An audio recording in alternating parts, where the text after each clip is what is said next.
listening to the Marketing in Yoga Pants podcast, a podcast in sisterhood for female entrepreneurs that serves up savvy, actionable marketing advice and interviews with creative business owners who are in the trenches, building their businesses as we speak.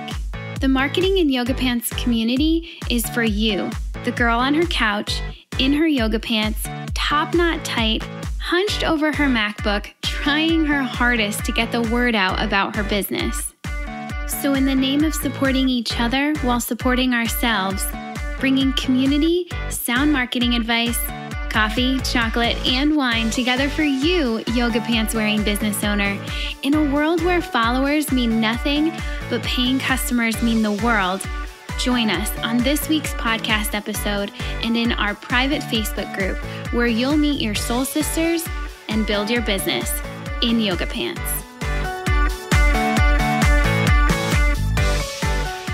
Welcome back to another episode of the Marketing in Yoga Pants podcast. I'm Britt Colo, and I'm here today with Andréa Jones, social media strategist at onlinedrea.com. Thank you so much for joining me today, Andréa. I'm so happy to be here. Thank you for having me.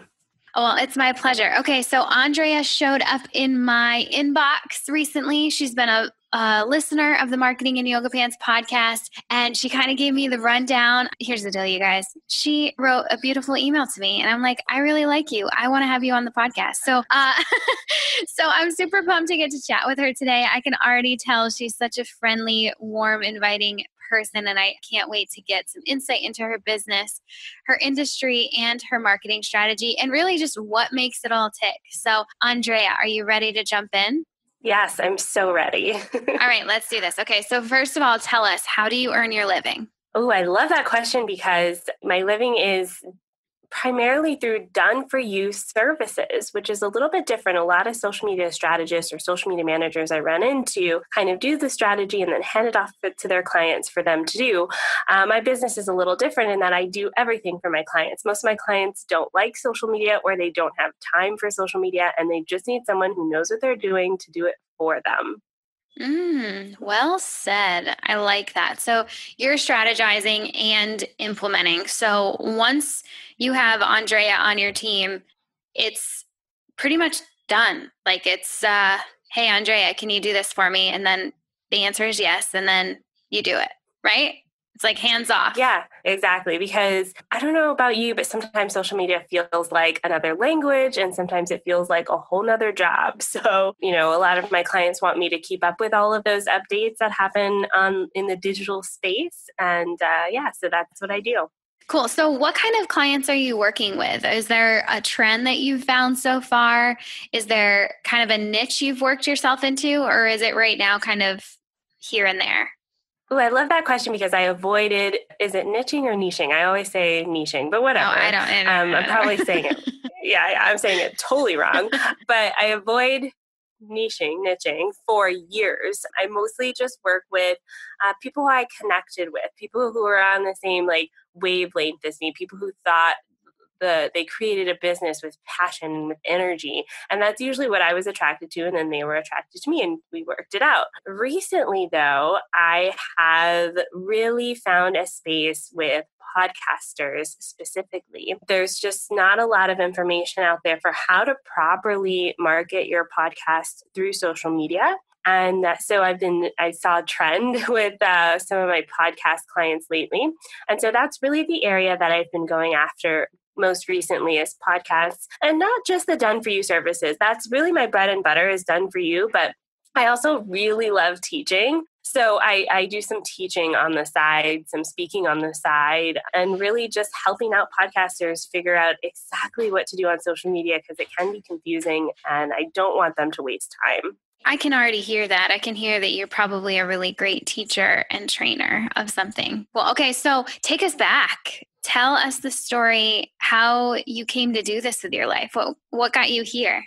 I have a little anecdote that I like to use when people ask me this because I used to work in the spa industry. I was in spa management and I lived in Atlanta, Georgia. They put us in this leadership class. And one of the questions was, where do you see yourself in 5 years? And I said, I want to work in social media. And this was like 2010, 2011. Social media wasn't, you couldn't have a job doing social media. That was just a fun thing that some people did. I said that they started giving me more of the digital marketing tasks. I was the youngest one on the team too. Nobody else really got Facebook or understood how to use social media. So they would just kind of push it my way and I would do it. And then I met my husband and he lived in Toronto, Canada. Totally different country. So we met, we got married, and we decided to live in Canada. And so I left my job, and it was at that time that I started my business. Okay, that's interesting. So it sounds like you were very self-taught. Like you had a natural affinity for social media, and you had a shot in your more traditional job to spend some time within it. And from there, it was Andréa just getting scrappy and figuring it out and making it happen. Is that what I'm hearing? Oh, yeah. A lot of what I know is because I did a lot of trial and error and figured it out. I did have a marketing internship at a marketing company after I graduated college. My degree is in English literature, though. So when I started working online, I thought I would write blog posts or write content or do something along those lines. And I quickly realized that that was a lot of chasing after clients because usually they'd just hire me for a couple blog posts and then that was it. You know, one of my clients who I had blog posts for, she started asking for social media help. And so she was really my first social media client and she let me try everything. And she was really patient. She's still my client to this day. Her generosity allowed me to learn what I needed to learn on social media in a practical way, figure it out so that I could reapply those skills to other clients. And I'll just say straight up, I would rather be the person who's learned it in the scrappy experiment, trial and error way. And I'd rather work with people that are like that too. I think that's a real superpower and probably makes you pretty darn good at what you do. So that's super cool. Okay, so I don't really know the timeline we're looking at here. So take us back to your very first client. You kind of just touched on it. How did you get their attention and earn your first dollar? You know, so you moved to this new country, you don't have a job, you decide to start a business. What in the world did you do to earn your first dollar and actually make this a business? Yeah, I actually blame my husband for this. It's a good blame, though. He's in sales, and so he understood how important it was to have money coming in order for a business to make sense. So what he told me to do was to focus on getting your first $100, however you could get that by using the skills that you have. So I started off with Fiverr gigs, and a lot of people go, whoa, Fiverr, really crappy work. But because I was offering a low price service, like I had experience, but I didn't have professional experience in. And because there's a lot of low quality on Fiverr, I was able to stand out quite easily. That's how I met my first client, was through Fiverr, offering to write one Facebook post for $5. That's where it all started. And this was in 2014. Oh my goodness, I love this story. And I think we've had someone else on that. I know who it was. It was Michaela. She's a web designer and she got started on Upwork and she had a similar story. At the time, Upwork had not a great reputation. And so she was able to get in there, do exceptional work and really stand out and be able to get clients right out the gate because she was actually, doing really great work. And it wasn't hard to stand out, being that other people weren't necessarily doing great work. So I love that. And it started with one Facebook post for $5. Like humble beginnings and super cool. And can I just point out, I'm just going to keep going. I'm just going to rant. I'm having that kind of day. Can I just point out that like you were just willing to start, right? It sounds like it wasn't like, oh, okay, I'm not going to start this business until I have like these packages. I'm going to do Facebook and I'm going to do Instagram and I have my website and I have all this. Nope. You showed up on Fiverr and you made $5 and that's how you started. That is the coolest. Yeah. I love that. Yeah, I love sharing that story too, because you're right. A lot of people think they need fancy websites and they need sales funnels and all of this great stuff, which is great. Those are great business building activities, but oftentimes we really just have to get started. Otherwise, we'll get stuck redesigning a website forever. Oh man, and isn't that the truth? Whew, I'm kind of in the throes of that right now. Come to think of it. You're so right. Okay, so you found your first paying client, $5 for a Facebook post. What did you then do? What was the next evolution? How did you get your next few clients and really start to build something that was sustainable and profitable? Yeah, exactly. So after that first client, I started using Fiverr and I use Upwork as well as a lead generation tool. So instead of viewing that as I was only making $5 for a Facebook post, I was looking at it as I was making $5 for a lead. And it's very rare where you make money on leads. Usually leads cost money. So in my mind, if someone's looking for a Facebook post, they probably need help with Facebook. So every time I would deliver that Facebook post, I would say, hey, thanks for connecting with me on Fiverr. Let's take this conversation offline and figure out how we can work more. I will give a little caveat. Fiverr really wants to keep people on their platform, which is great. So now a lot of my clients are through referrals. But in the beginning, I was completing that project through Fiverr and then having further conversations with people about what they needed for social media. Same thing with Upwork. I was using Upwork as well as a way to connect with people who are actively looking to pay money for exactly what I do. Huge paradigm shift there. Like, I hope you guys caught that. If you didn't, you need to stop whatever you're also focused on and just rewind like 30, 45 seconds and listen to what Andrea just said. She wasn't focused on the $5 that she was making. She was looking at Fiverr and Upwork as lead generation. I mean, you are getting paid for lead generation. So it's not getting stuck on the fact that you're creating a Facebook post for $5. It's that I'm going to go create this Facebook post for $5 and I'm going to connect with this person that I just served and see if they need more. Because 9 chances out of 10, they probably do need more from someone other than just one Facebook post. That's a huge shift. And I think even if you're not just starting out and you already have had some experience within your business, I think this is a great example of how we have leads at our fingertips if we are willing and open to see them that way. We always do. So I thank you big time for that. Okay. And so then you mentioned that, now you're working more off referrals. So take us through that evolution from getting your foundation in these contractor central websites to now really building your own business, your own independent business, very much off of referrals. How does that work for you? Yeah, so it's great because a lot of my clients from back in the day are still with me. So I've been in business for 4 years now. And over time, you just start collecting more clients along the way. So my need for clients isn't as huge as it was in 2014. One of the things that I often talk about with my clients is who they know. So every month I have a 1-hour strategy session with my clients. That's my opportunity to talk over stats, talk about what happened on Facebook this month or whatever it is, but also to bring up the conversation of, hey, I would love for your referral or I would love a review.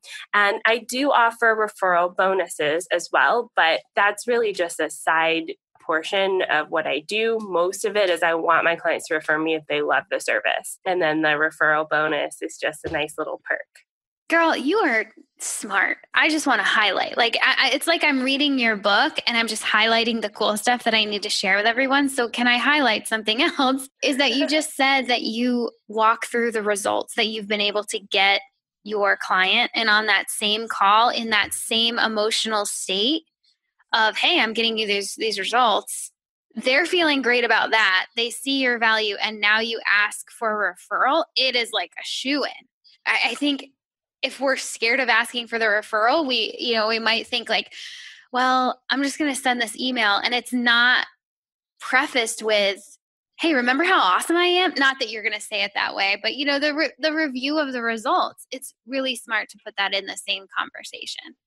That could be a huge takeaway for people. So cool. So, well, this happened before we hit record, but you said that you just came back from Podcast Movement, the 2018 conference, and you're finding your footing and your niche within servicing podcasters and helping them with their social media strategy and implementation. So take us into the work you're doing right now. Where's your focus at? What are you working on?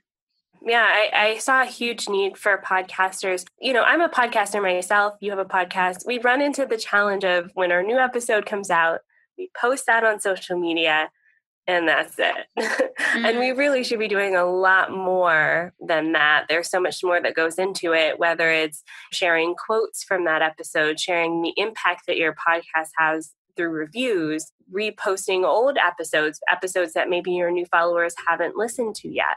So there's a lot that goes into kind of showcasing your podcast. So that's really what I've been working with podcasters on, is helping them get more listeners through social media. We all look at those download numbers, so important, and we want to see those keep growing. So really maximizing social media to your advantage there. So yes, again, that's my done for you services, but I also am dabbling into teaching. So I launched a membership site called the Savvy Social School that helps podcasters or business owners understand what they need to do on social media in a way that it's not going to take their whole day. One of the feedback pieces that I get from my students is that they log on to Facebook and then they scroll and scroll and scroll, and then they feel like they haven't done much. And that's not really the most effective way to use social media. Neither is just posting your content and then not engaging. So I'm helping podcasters with that done for you service, but I'm also helping by teaching them and giving them the tools they need to be able to do it themselves. Yeah, I dig that. And like I said, I can see both of those things within you. I bet those are really helpful. I mean, not just the done for you, because that's really attractive as well. And for the person that they might not be at that point, the fact that you're willing and just super able to show us how to make it work and how to make it happen, that's attractive. Man, I have a couple people to send your way for sure. Just you explaining that. I'm excited about that. And okay, so what's next? We're heading into, at the time this goes live, we're heading into almost fall. We're still in summer, but it's going to be almost fall here eventually. So what's next? What are you looking forward to? Yeah, I'm looking forward to the holiday season. That's always a fun time on social media. It's always a fun time for business owners. Usually Q4 is, especially for product-based businesses, is huge. And so it's a lot of activity, a lot of Black Friday sales, a lot of fun things that we can do to kind of promote clients' products, their services, their podcasts. So I'm really excited about that. And then just diving more into teaching. Like I said, I really find energy from that. Nothing that I do is a secret. I don't want it to be a secret. I want everyone to know exactly what goes into it. It's a lot of systems, hint, hint. Yeah, I'm really excited to dive more into sharing exactly what I do for my clients every day in a way that is systemized, easy to do, and doesn't take up a lot of your time. That's cool. It's funny because I talk to creative entrepreneurs all the time, and with the thought of fall then comes our minds, because we're in business, our minds automatically go to, fall means we're almost to the holiday season. And for some business owners, when social media marketing doesn't really come naturally, that can feel really overwhelming. So the fact that you were just like, I'm really looking forward to holiday season and social media promotions, I can guarantee you there was somebody in the audience that thought, wait, really? Because I am dreading it. You two need each other. You do need each other, because she's bringing an energy to it that if that drags you down, you're just simply not going to bring the energy that Andréa is going to. And that's the beauty of sharing different service-based business owners with other service-based business owners, which tends to be what happens here on the podcast, because we're all so different. and we bring different energies to different things, and y'all need to know each other. So I think that's super cool. I'm interested now that we were talking about the systems, and I know for sure on this podcast, I don't have any repurposing system. All these podcast episodes, and there's really no repurposing effort going on. It's just new episodes on Thursday.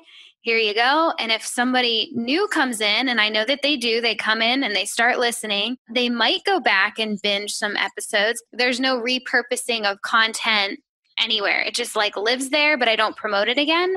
And so if you would, could you take us into like the overview of a repurposing strategy that might work? Yeah, definitely. One thing I actually heard at Podcast Movement, which we talked about at the conference, the 2018 one, was to integrate that in your episodes. And I think you already did that one time. You said you had another guest that talked about a specific topic.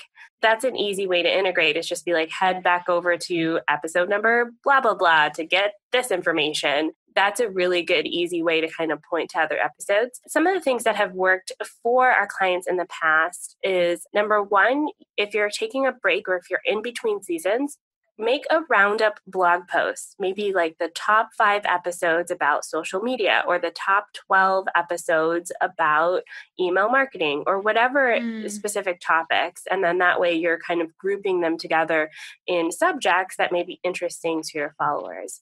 And then my last tip would be to use a tool like MeetEdgar or SmarterQueue to create a queue of content that you can constantly pull from. This works really well with quotes from the specific episode. So you can write out a tweet or have an image go on Facebook that's a specific quote from that episode, add it to your queue, and then these tools will automatically post it for you at whatever interval you want. So for one of my clients, for instance, we use SmarterQueue. We have his episodes. He's on episode like 66 now. We have them all filled in. So every couple of days, a past episode is still going out on social media as something like from the archives, or did you miss this episode from a couple of months ago, or some sort of wording like that. I'm literally taking notes, and I don't think I've ever taken literal notes during a podcast interview. And yeah, that was super helpful. You know what really sticks out to me, and I had never, maybe it has crossed my mind, but it wasn't ever something that I really thought about much, was making those curated lists. I mean, eventually you get so many episodes, and I know that I've spoken to a handful of, let's just say, for instance, a handful of web designers. And so it would be so helpful.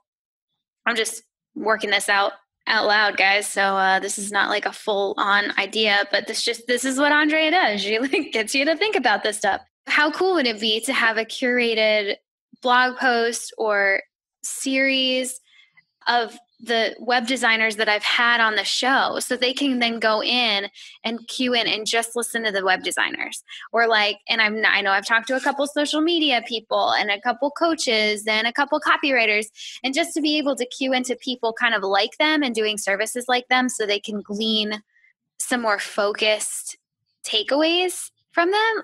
I love that idea. And then I'm thinking, my mind goes to Pinterest. I think an untapped outlet for marketing in yoga pants is still Pinterest. I still have to wrap my mind around that one, or at least my team's mind around that one. And those curated lists could be really helpful. Those could be good content. So thank you for that. I'm pumped that you just gave me some insight there. That was really helpful. Yeah, no problem. I'm excited about it too. I'm glad you mentioned Pinterest, because podcasters aren't using Pinterest. That's another area where I think there's a lot of space for growth. One of my clients has been with me for 3 years. He has a podcast about parental burnout and parenting teens. And Pinterest is our number one traffic driver for his podcast, because it's what people need. Blog posts are great, but a lot of busy people don't have time to read it. They want to listen on the go, and podcasts could have a really huge impact in that social platform. Yeah. I mean, I know that my team is pinning to Pinterest the images from the podcast episodes, but there's no real strategy there. It's just like, just put them on these boards and okay, we'll do it again next week. And I know that there's a way to make that better. So you've got my wheels turning, girl. I love it. All right, back to you. Let's we can go away from my woes of my podcast, social media efforts. I would love to know what inspires you in your work. I love the fact that I have flexibility with what I do. I have the ability to go to a doctor's appointment in the middle of the day. I don't have to ask my boss if it's okay. I have my 2 dogs who I love to, go play with them in the backyard. But I also have the ability to be creative when I want to. So creating something like the Savvy Social School or starting my podcast, I have the space to do that because I am in charge of my business and I am in charge of what I do. And that kind of re-energizes me, especially in a world where we live right now. There's so many things that can be an energy drain. And so I try to focus on those things that are creative outlets for me and the things that keep me doing what I do, because I can tell you right now, some things aren't fun about this business, like having clients that go in a different direction or having Facebook crash or whatever it is. There's a lot of things that can happen on any given day that aren't fun. So the things that inspire me keep me going despite all of that. The creativity, the podcast, teaching, reading, learning, all of that good stuff. Yeah, I love that freedom too. That's cool. All right, one last question we have to end with. I would love for you to look back and tell us, what advice would you give to yourself when you were first starting your business? That girl on her couch, hunched over her MacBook, trying to figure this out. What would you say to her?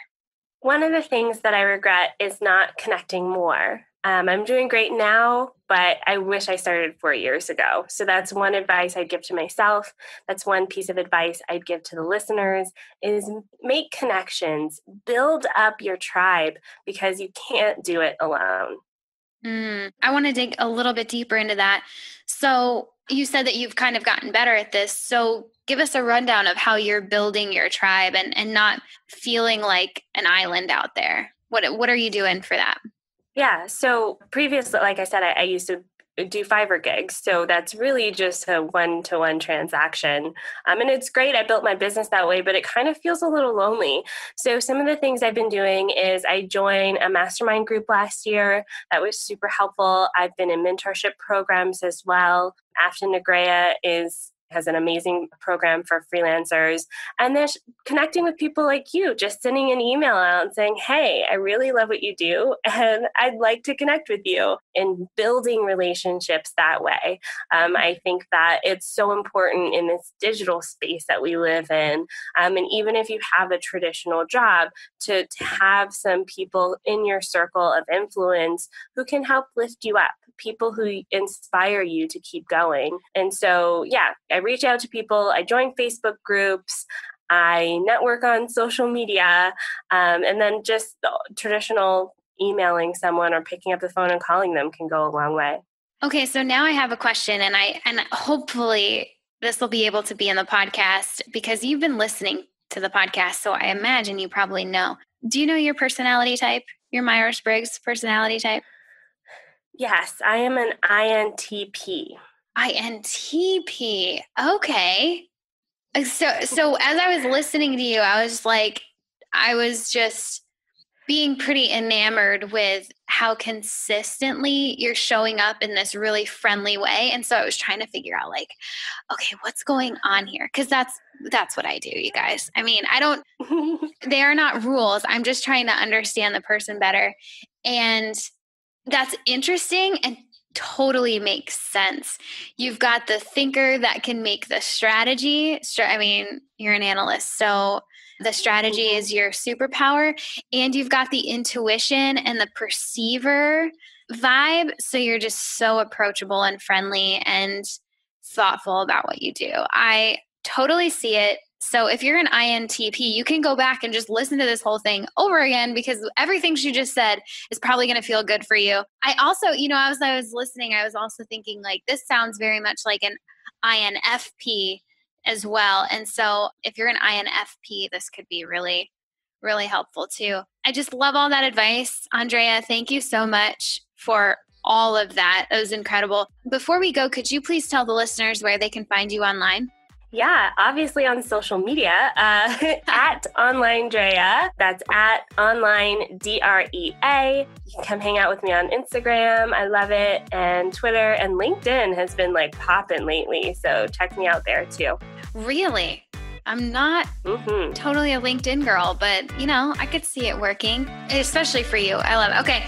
So you heard her, girls. Go check her out, send her some love, and then hop into our private Facebook group to hear even more from Andréa over the next few days.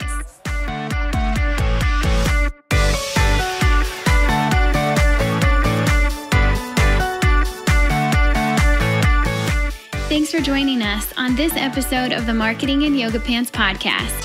Keep the conversation going by visiting marketinganyogapants.com/Facebook, where you'll get to join that private Facebook group I've been talking so much about.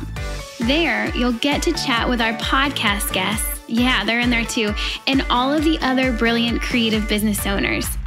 We're connecting, we're meeting our soul sisters, and we're building our businesses, all while in yoga pants. So come hang out with us. Again, visit marketinganyogapants.com/Facebook to get in. And one more thing. If you dig this podcast, would you be awesome and share it with someone? This entire Marketing in Yoga Pants movement is nothing without its community. So please share. And if you're really feeling the love right now, jump into iTunes. You're probably already there if you're listening to this right now. And leave us a rating and review. The more of those we rack up, the more the podcast will be found by ladies like you, and the stronger this community becomes. This episode was edited and produced by the Podcast Engineers. They're pretty great, so go find them at podcastengineers.com. This episode was also brought to you by my online marketing agency, Jam Marketing Group, and you can find us at jammarketinggroup.co. That's all for now. Thanks for listening, and I'll catch you back here next week on the Marketing in Yoga Pants podcast. Love ya. Bye.